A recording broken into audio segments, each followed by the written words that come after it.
Hello, everybody. This is Roger Balzer of Balzer Wealth Management. We have a special edition of our 2 Minute Tuesday for today. It's called Bitcoin. What is it? Everybody's talking about Bitcoin, even people who know very little about investing. Kind of reminds me of 1999 and the dot coms.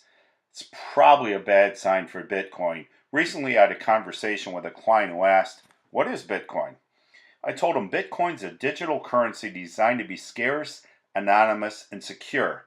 Its price has gone straight up, and some people think one day it's going to replace dollars. He was with me until the last part. A private, digital only currency. It didn't make sense to him. Think about it for a moment. A private, digital only currency. Now, Bitcoin may be useful and valuable, but I can tell you it won't replace currencies anytime soon.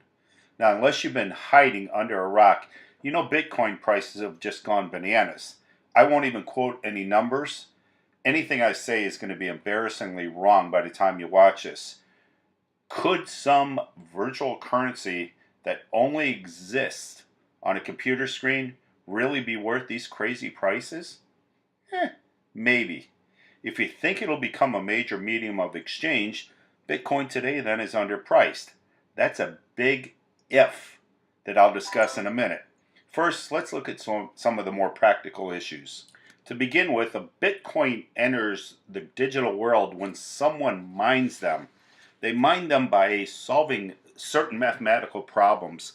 Mining operations today have turned from college students sitting at their laptops to basically huge enterprises that use massive computing power to run even more complex math problems, big huge calculations. Some of the computers dedicated to solving the problems, they fill entire buildings today.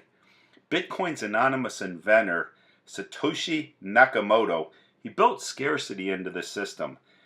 As time passes and supply increases, mining Bitcoins gets more and more difficult. No one is ever going to hit the mother lode and double the Bitcoin supply overnight. As the math gets more complicated and the computers have to work harder and harder, mining Bitcoins consumes an increasing amount of electricity. That's where the problems are beginning. Science writer Eric Holthaus said last week, and I quote, "In Venezuela, where rampant hyperinflation and subsidized electricity has led to a boom in Bitcoin mining, rogue operations are now occasionally causing blackouts across the country. The world's largest Bitcoin mines are in China, where they siphon energy from huge hydroelectric dams, some of the cheapest sources of carbon-free energy in the world. One enterprising Tesla owner even attempted to rig up a mining operation in his car to make use of the free electricity at a public charging station." It's pretty crazy. It gets even crazier. In just a few months from now, at Bitcoin's current growth rate, the electricity demanded by the cryptocurrency network will start to outstrip what's available, requiring new energy generating plants. And with a climate conscious racing to replace fossil fuel based plants with renewable energy sources, new stress on the grid means more facilities using dirty technologies. By July of 2019, the Bitcoin network will require more electricity than the entire United States currently uses. By February of 2020, it will use as much electricity as the entire world does today. This is unsustainable. It can't continue, and it's nuts, to be honest. I haven't independently verified the author's claims, but many expert-sounding people dispute them. He could be wrong. Still, the bigger point seems right. Bitcoin mining and transaction processing consumes a lot of power, and we don't have infinite amounts of it. So if this is a trend that can't go on, what's going to change it? I'd like to offer a partial list of possibilities. First, computers could get faster and become thus more energy efficient.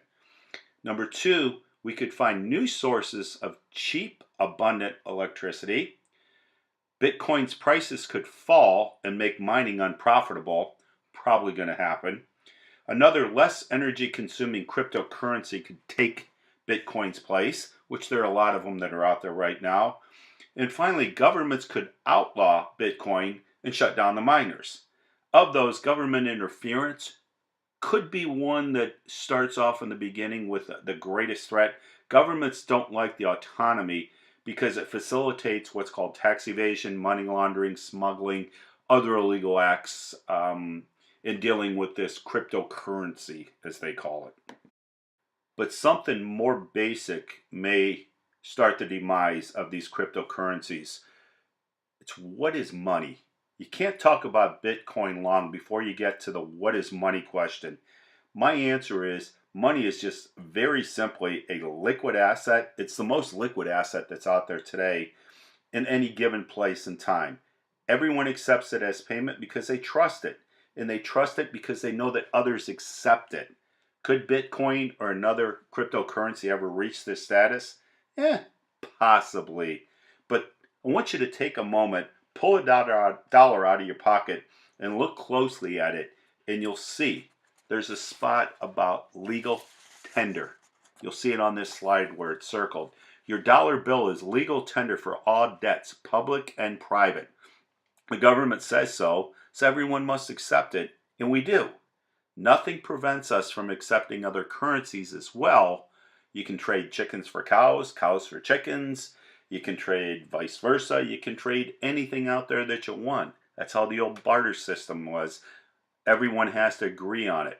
But you'll still have to report any taxable gain in dollar terms and pay tax in dollars. That's the public part of the legal tender legend. In the modern world, governments define money because they have the raw power to define how you must pay your taxes. They can and will use force to make you pay, and deadly force if you resist too hard. The IRS doesn't accept cows, chickens, yen, renminbi, gold, anything like that to pay your taxes. They don't even accept Bitcoin today.